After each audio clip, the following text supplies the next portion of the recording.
There's no place like the Cube. Family, it's your favorite queer radio personality, Anna DeShawn, and this is Queer News, your favorite weekly news pod where race and sexuality meet politics, culture, and entertainment. Now, I know y'all hear this intro every single week, but I really need y'all to tap in because I need y'all help. I want to know more about you. I want to know more about what you like about the show. I want to know more about what you like to see with the show. So, you know what I did? I put together a survey. Now, 29 of you have taken the survey. Thank you so much. I'm trying to get to 100. Now, for context, 500 to 600 of you listen every single week, faithfully, okay? And now I need you. I need you to take the survey. It's going to take you about 7 to 10 minutes to complete, okay? Once you complete the survey, you enter to win a $50 gift card. But let me tell you, the information you're going to provide me is so incredibly invaluable. The link is in the show notes, is in my social profiles, and I could really use your help, okay? So please take the survey this week, okay? I thank you in advance. Now, I also want to give a big shout out to the QCrew. It's our queer news community where you receive a weekly email sharing our top queer news stories. I send an unedited video from me about those said top queer news stories, and I also provide exclusive interviews. The QCrew helps me to supplement the cost of this here pod: hosting, editing, marketing, PR, travel, all the things, okay? So, here's the thing, family. If you believe in the work we're doing, if you believe LGBTQ stories need to be amplified, if you love and respect how I report on the news and tell our stories, join the QCrew. A link is in the show notes.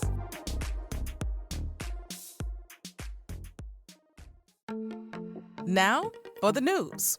Savannah Ryan Williams, we speak your name today. She was a Cuban and Native trans woman who was murdered in Minneapolis. Wisconsin's Governor Tony Evers has vetoed anti-trans legislation. Okay. And a trans student athlete in Florida was just outed.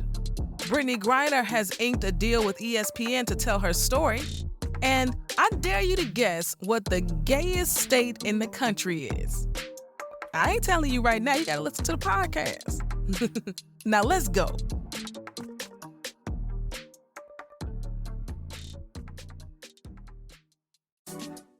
If you're hearing this, it means we didn't sell this ad space. If you're hearing this, it means running ads on our podcast actually can work. You see what I did there? You see this real life example? You got an event, do you have an organization, do you got something you need to get the word out about?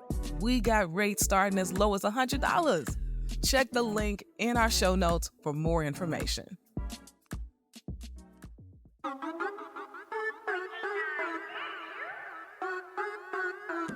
You are now tuned in to higher frequencies. We do this frequently. Turn your radio station to E3 for that decency. Listen to great music and the latest movement. Safe listening for anyone that's tuned in. Who you waking up to? Anna DeShawn, QCrew and friends. It's that real talk. Online radio with the spins. You caught up in traffic, frustrated. Just check in with E3 to shift your vibrations and get elevated. That's queer radio done right. Choose to be yourself. That's the only way to live life, and that's how it's done here. Just know y'all tuned in to the greatest. Ain't no competition. We ain't worried about the other stations. Check. Family, our top story for today is about Savannah Ryan Williams, a 38-year-old Cuban and Native trans woman who was murdered in Minneapolis on November 29th. While doing my research on this story and on Savannah, my heart really broke because one of the first things I saw was a picture of her grieving family. Her sisters, her partner, her nieces. It just really broke my heart. Her family and politicians and community leaders on December 7th gathered in the Minnesota State Capitol to honor Savannah and to report about what had happened to her. During this press conference, her sister said this: if Savannah saw one of her brothers who was homeless, she would give them the shoes off her feet and go barefoot. She went on to say, "I just would like the world to know that Savannah meant the world to me and my kids. She would give me her last, and she was very loved by our family." Savannah was also part of this local support network for trans women called Tea Time. And the co-leader of Tea Time was at this press conference as well, Amber Mum. And she described Savannah as fierce and full of life. She said Savannah had a big personality and an even bigger heart. She's going to be dearly, dearly missed. Now, in just 2 weeks, police have arrested 25-year-old Demarion Bible, and they are charging him with second-degree murder for Savannah's death. He's claiming that him and Savannah had sex in a courtyard, and then afterwards, he's owning that he shot her in the head because, quote, she made him feel suspicious, end quote. How many deep breaths can I take? Made you feel suspicious? This type of defense infuriates me because you wanted to have sex with her, and now your own insecurities led you to pull out a gun and kill her because you don't want to own whatever identity you trying to hide from the world. And now you've ripped her from her family, from her loved ones. Amber, the co-leader of Tea Time, the support network for trans women, she called on Minnesota during this press conference to decriminalize sex work and to ban the, quote, trans panic defense. I am here for that. You can't have a trans panic now. Not after you've had sex with me. Representative Lee Finke was also in attendance for this press conference. Now, I've reported about Lee here on the podcast.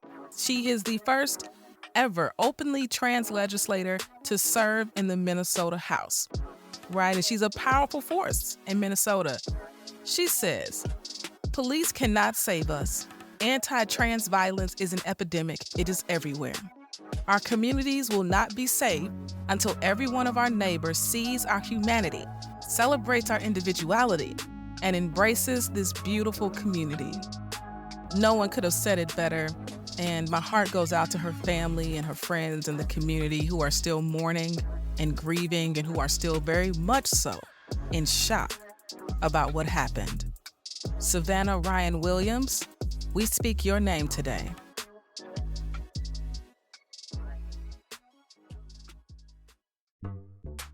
Now, I've got some positive news, and it's political news coming out of Wisconsin.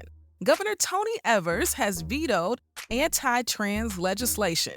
This legislation would have outlawed gender-affirming care for minors in Wisconsin. Well, it was expected that he would veto it because he said anything coming across his desk that was anti-LGBTQ, anti-trans would be vetoed.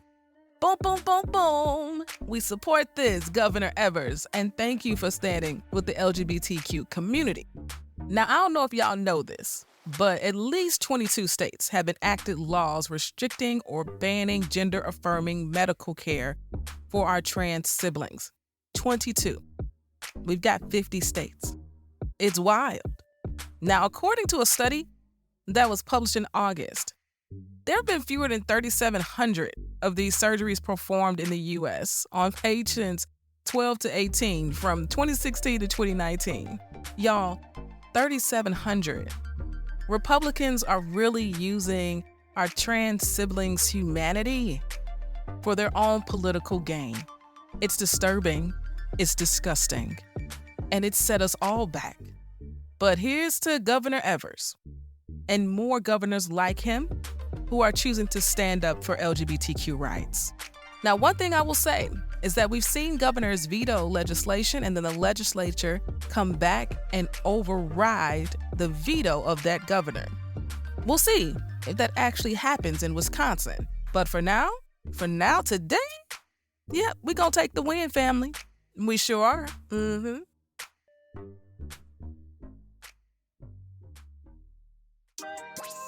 Our next story is coming out of Florida.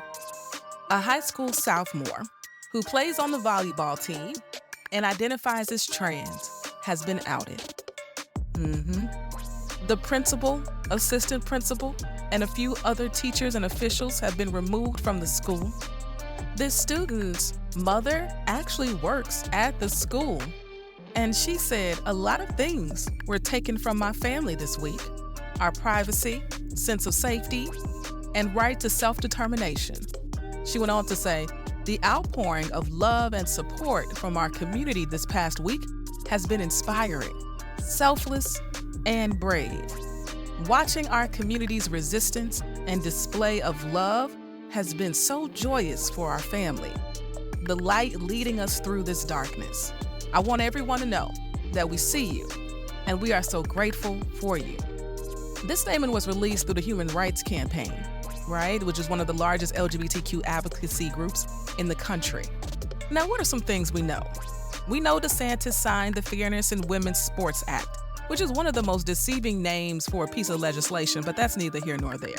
In 2021, right, which prohibits trans girls from playing on girls' sports teams.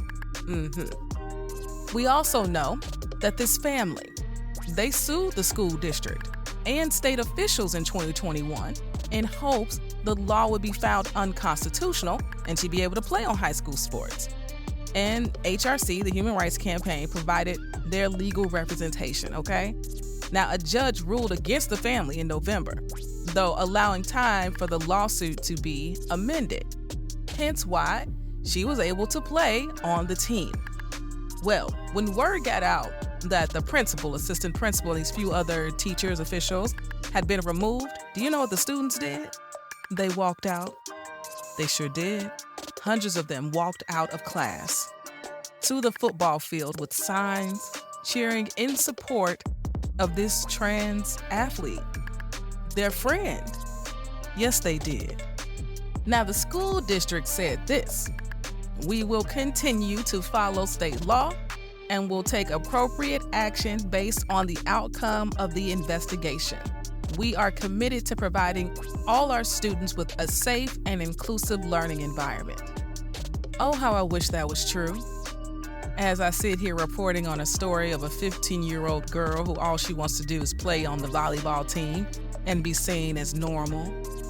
What y'all are not doing in Florida is creating safe and inclusive learning environments. And may we all have the courage of young people to stand up. And I hope when you all hear these stories that you are inspired, because there will be a time. The time is coming when you, listening to this podcast, will need to tap into the courage of these young people across the country who are fighting back against these anti-trans and anti-LGBTQ policies. I hope you're ready. I hope you're ready. I'm going to take a quick break, family, and we'll be right back with some culture and entertainment news. Stay close. I'm Darren. And I'm Esther. And this is Second Sunday, a podcast about Black queer folk finding, keeping, and sometimes losing faith. This season's full of candid conversations. We're talking to theologians, artists, activists, and community members living at the intersections of faith, spirituality, and identity. The Saints ain't ready for this, but we're still going to talk about it. Second Sunday starts October 4th. Find it wherever you get podcasts. Second Sunday is a Cube original podcast and is part of the PRX Big Questions Project. Welcome back to the show, family. Now it's time for some culture and entertainment news. Leading the way is Brittney Griner. She has officially signed the rights of her story of being wrongfully detained in Russia to ESPN and ABC, which of course are all properties of Disney. ESPN Films will be doing the documentary, and there's potential for a scripted series from ABC's Signature. It also includes an exclusive interview with my ultimate favorite, Robin Roberts. Now, family that's been listening to this pod for over a year, you may remember that it was a year ago, almost to the date.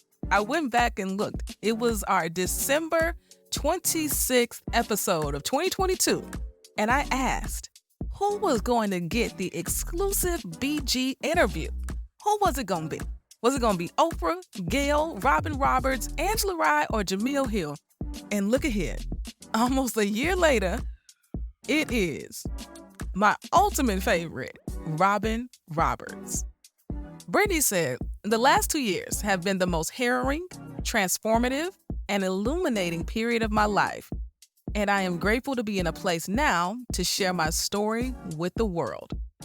I'm proud to partner with ESPN and Disney to share this very personal story because of its incredible potential to inspire hope around the world and their proven ability to do just that."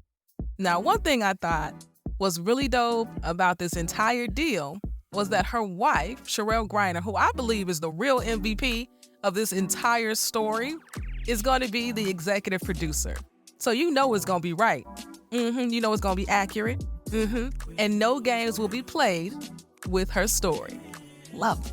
Yes.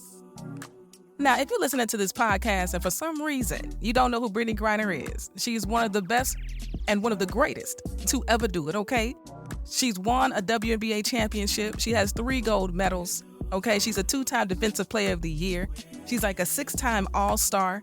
And in 2023, Time magazine named her one of the 100 most influential people in the world. And if that's not good enough, you can just go back and listen to all of our literal award-winning Brittney Griner coverage from 2022 because we did win an award for it. And let me just say, I cannot wait to see this documentary. I cannot wait to see this interview. It will be epic.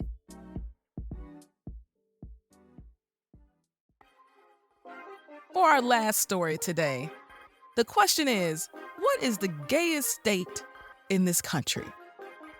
And do you know? Well, let me tell you, I thought I would know, but I didn't know. According to a new study by UCLA, Kentucky, yes, y'all, Kentucky is officially America's gayest state. And of course, there is a little caveat in terms of LGBTQ population. Now, if you're like me and you're wondering, how is this possible when 5 Kentuckys can fit into 1 California? Let me tell you, Kentucky has the highest proportion of LGBTQ people in its population, given its size. You want to know how many? 10.5% of adults in Kentucky self-identify as LGBTQ. Literally, that means every 1 in 10 people walking around Kentucky identify as queer. Who knew? And to add to this conversation, truly, the highest proportion of LGBTQ adults is actually in the District of Columbia, which makes so much sense to me because that's where DC is located. Now, there are 14.3% of the LGBTQ population self-identifying in the District of Columbia, but the District of Columbia is not considered a state, which is a whole nother conversation. And so, Kentucky takes the crown. And honestly, it can't be that big of a surprise that it's a state in the South. The South is known, and the data has shown us that the South is the queerest place in the country. There are more queer people living in the South than anywhere else. The study says 36.9% of all LGBTQ adults live in Southern states. And that is just the facts.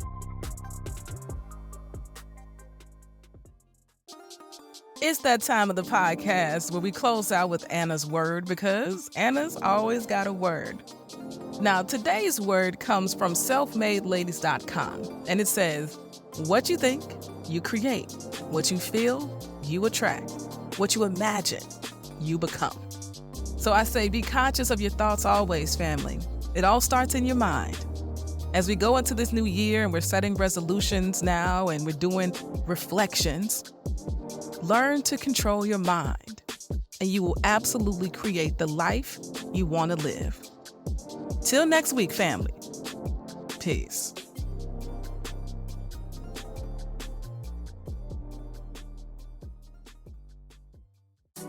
If you enjoyed what you heard, rate and review us inside your favorite podcasting app. This podcast is written and produced by me, Anna DeShawn. Podcast editing by Experience J of Just Listen Media, and brought to you by E3 Radio, your #1 queer radio station playing queer music and reporting on queer news in high rotation.